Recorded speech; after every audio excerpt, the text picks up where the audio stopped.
नौगढ़ और विजयगढ़ का राज पहाड़ी है। जंगल भी बहुत भारी और घना है। नदियां चंद्रप्रभा और कर्मनाशा घूमती हुई इन पहाड़ों पर बहती हैं। जाबूजा खोह और दर्रे पहाड़ों में बड़े खूबसूरत कुदरती बने हुए हैं। पेड़ों में साखू, तेंद, विजयसार, सनई, कोरैया, गो, खाजा, पेयार, जिगना, आसन आदि के पेड़ हैं। इसके अलावा पारिजात के पेड़ भी हैं। मील भर इधर उधर जाइए तो घने जंगल में फंस जाइएगा। कहीं रास्ता न मालूम होगा कि कहां से आए और किधर जाएंगे। बरसात के मौसम में तो अजब ही कैफियत रहती है। कोस भर जाइए, रास्ते में 10 नाले मिलेंगे। जंगली जानवरों में बारहसिंघा, चीता, भालू, तेंदुआ, चिकारा, लंगूर, बंदर वगैरह के अलावा कभी कभी शेर भी दिखाई देते हैं, मगर बरसात में नहीं, क्योंकि नदी नालों में पानी ज्यादा हो जाने से उनके रहने की जगह खराब हो जाती है और तब वे ऊंची पहाड़ियों पर चले जाते हैं। इन पहाड़ों पर हिरन नहीं होते, मगर पहाड़ के नीचे बहुत से दीख पड़ते हैं। परिंदों में तीतर, बटेर आदि की अपेक्षा मोर ज्यादा होते हैं। गरज की ये सुहावने पहाड़ अभी तक लिखे मुताबिक मौजूद हैं और हर तरह से देखने के काबिल हैं। उन अय्यारों ने जो चुनारगढ़ से क्रूर और नाजिम के संग आए थे, शहर में न आकर इसी दिलचस्प जंगल में मय क्रूर के अपना डेरा जमाया और आपस में यह राय हो गई कि सब अलग अलग जाकर अय्यारी करें तथा जब जरूरत हो जंगल जफील बाजा कर इकट्ठे हो जाया करें। बद्रीनाथ ने, जो इन अय्यारों में सबसे ज्यादा चालाक और होशियार था, यह राय निकाली कि एक दफा सब कोई अलग अलग भेष बदलकर शहर में घुस दरबार और महल के सब आदमियों तथा लौंडियों, बल्कि रानी तक को देख के पहचान आए तथा चाल चलन तजबीज कर नाम भी याद कर ले, जिससे वक्त पर अय्यारी करने के लिए सूरत बदलने और बातचीत करने में फर्क न पड़े। इस राय को सभी ने पसंद किया। नाजिम ने सभी का नाम बताया और जहां तक हो सका पहचानवा भी दिया। वे अय्यार लोग तरह तरह के भेष बदलकर महल में भी घुस आए और सब कुछ देख भाल आए, मगर अय्यारी का मौका चपला की होशियारी की वजह से किसी को न मिला और उनको अय्यारी करना मंजूर भी न था जब तक कि हर तरह से देखभाल न लेते। जब वे लोग हर तरह से होशियार और वाकिफ हो गए, तब अय्यारी करना शुरू किया। भगवान दत्त चपला की सूरत बना नौगढ़ में वीरेंद्र सिंह को फौंसाने के लिए चला। वहां पहुंचकर जिस कमरे में वीरेंद्र सिंह थे, उसके दरवाजे पर पहुंच पहरे वाले से कहा, जाकर कुमार से कहो कि विजयगढ़ से चपला आई है। उस प्यादे ने जाकर खबर दी। कुछ रात गुजर गई थी। कुंवर वीरेंद्र सिंह चंद्रकांता की याद में बैठे तबीयत से युक्तियां निकाल रहे थे। बीच बीच में ऊंची सांस भी लेते जाते थे। उसी वक्त चौबदार ने आकर अर्ज किया, पृथ्वीनाथ, विजयगढ़ से चपला आई है और ड्योढ़ी पर खड़ी है, क्या हुक्म होता है? कुमार चपला का नाम सुनते ही चौंक उठे और खुश होकर बोले, उसे जल्दी अंदर लाओ। हुक्म के बमूजिब चपला हाजिर हुई। कुमार चपला को देख उठ खड़े हुए और हाथ पकड़कर अपने पास बैठा बातचीत करने लगे। चंद्रकांता का हाल पूछा। चपला ने कहा, अच्छी हैं, सिवाय आपकी याद के और किसी तरह की तकलीफ नहीं है। हमेशा कहा करती हैं कि भय बेमुरव्वत है, कभी खबर भी नहीं लेते कि जीती है या मर गई। आज घबराकर मुझको भेजा है और यह 2 नाशपातियां अपने हाथ से छील काट कर आपके वास्ते भेजी हैं तथा अपने सिर की कसम दी है कि इन्हें जरूर खाइएगा। वीरेंद्र सिंह चपला की बातें सुन बहुत खुश हुए। चंद्रकांता का इश्क पूरे दर्जे पर था। धोखे में आ गए, भले बुरे की कुछ तमीज न रही। चंद्रकांता की कसम कैसे टालते, झट नाशपाती का टुकड़ा उठा लिया और मुंह से लगाया ही था कि सामने से आते हुए तेज सिंह दिखाई पड़े। तेज सिंह ने देखा कि वीरेंद्र सिंह बैठे हैं, देखते ही आग हो गए। ललकार कर बोले, खबरदार, मुंह में मत डालना। इतना सुनते ही वीरेंद्र सिंह रुक गए और बोले, क्यों, क्या है? तेज सिंह ने कहा, मैं जाती बार 1000 बार समझा गया, अपना सिर मार गया, मगर आपको ख्याल ना हुआ। कभी आगे भी चपला यहां आई थी, आपने क्या खाक पहचाना कि यह चपला है या कोई अय्यार? बस सामने रंडी को देख मीठी मीठी बातें सुन मजे में आ गए। तेज सिंह की घुड़की सुन वीरेंद्र सिंह तो शर्मा गए और चपला के मुंह की तरफ देखने लगे, मगर नकली चपला से न रहा गया। फंस तो चुकी ही थी। झट खंजर निकालकर तेज सिंह की तरफ दौड़ी। वीरेंद्र सिंह भी जान गए कि यह अय्यार है। उसको खंजर ले तेज सिंह पर दौड़ते देख लपक कर हाथ से उसकी कलाई पकड़ी जिसमें खंजर था, दूसरा हाथ कमर में डाल उठा लिया और सिर से ऊंचा करना चाहते थे कि फेंके जिससे हड्डी पसली सब चूर हो जाए। तेज सिंह ने आवाज दी, हाँ हाँ, पटकना मत, मर जाएगा। अय्यार लोगों का काम ही यही है, छोड़ दो, मेरे हवाले करो। यह सुन कुमार ने धीरे से जमीन पर पटक कर मुश्कें बांध तेज सिंह के हवाले किया।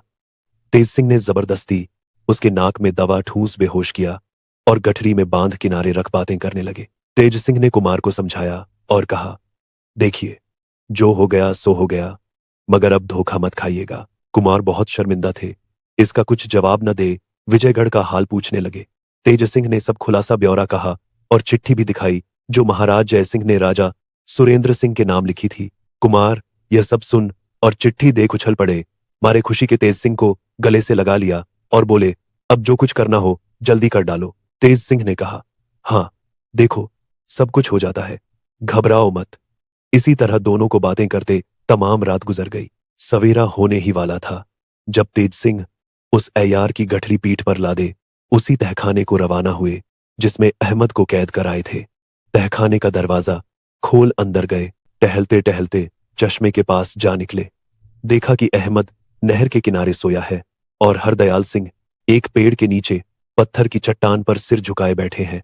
तेज सिंह को देखकर हरदयाल सिंह उठ खड़े हुए और बोले, क्यों तेज सिंह, मैंने क्या कसूर किया जो मुझको कैद कर रखा है? तेज सिंह ने हंसकर जवाब दिया, अगर कोई कसूर किया होता तो पैरों में बेड़ी पड़ी होती, जैसा कि अहमद को आपने देखा होगा।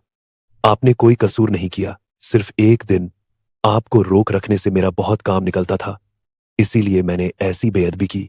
माफ कीजिए। अब आपको अख्तियार है कि चाहे जहां जाए, मैं ताबेदार हूं। विजयगढ़ में नेक, ईमानदार, इंसाफ पसंद सिवाय आपके कोई नहीं है। इसी सबब से मैं भी मदद का उम्मीदवार हूं। हरदयाल सिंह ने कहा, सुनो तेज सिंह, तुम खुद जानते हो कि मैं हमेशा से तुम्हारा और कुंवर वीरेंद्र सिंह का दोस्त हूं। मुझको तुम लोगों की खिदमत करने में कोई हर्ज नहीं।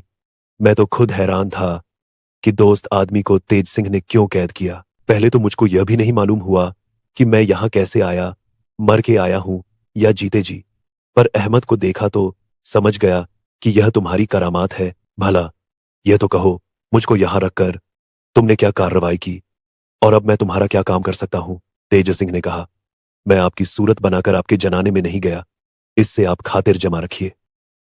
हरदयाल सिंह ने कहा, तुमको तो मैं अपने लड़के से ज्यादा मानता हूं, अगर जनाने में जाते भी तो क्या था, खैर हाल कहो। तेज सिंह ने महाराज जय सिंह की चिट्ठी दिखाई।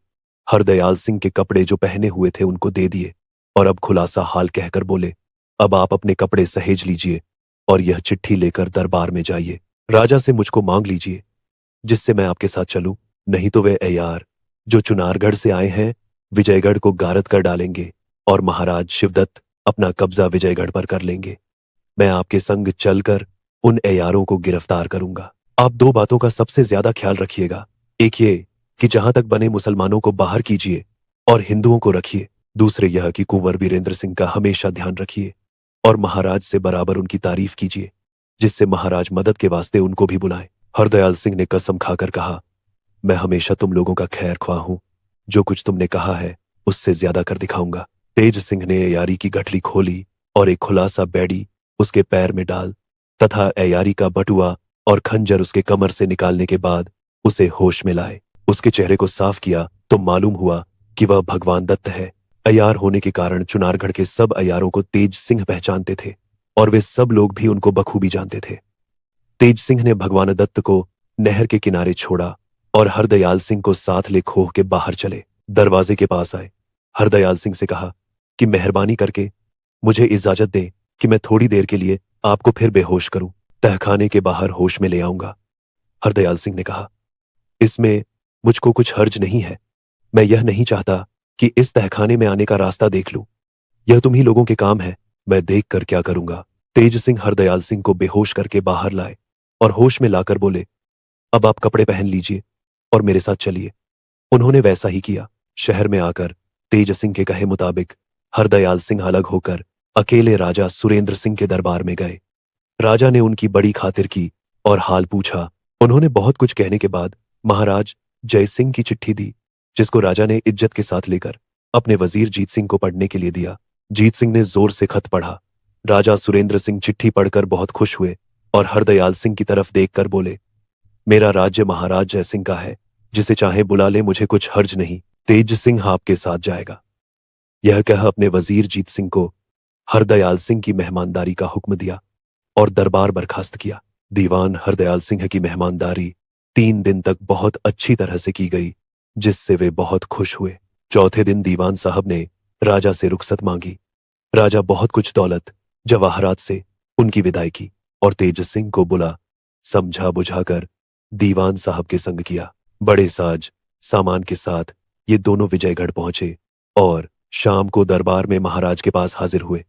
हरदयाल सिंह ने महाराज की चिट्ठी का जवाब दिया और सब हाल कह सुरेंद्र सिंह की बड़ी तारीफ की, जिससे महाराज बहुत खुश हुए और तेज सिंह को उसी वक्त खिलत सम्मान देकर हरदयाल सिंह को हुक्म दिया कि इनके रहने के लिए मकान का बंदोबस्त कर दो और इनकी खातिरदारी और मेहमानदारी का बोझ अपने ऊपर समझो।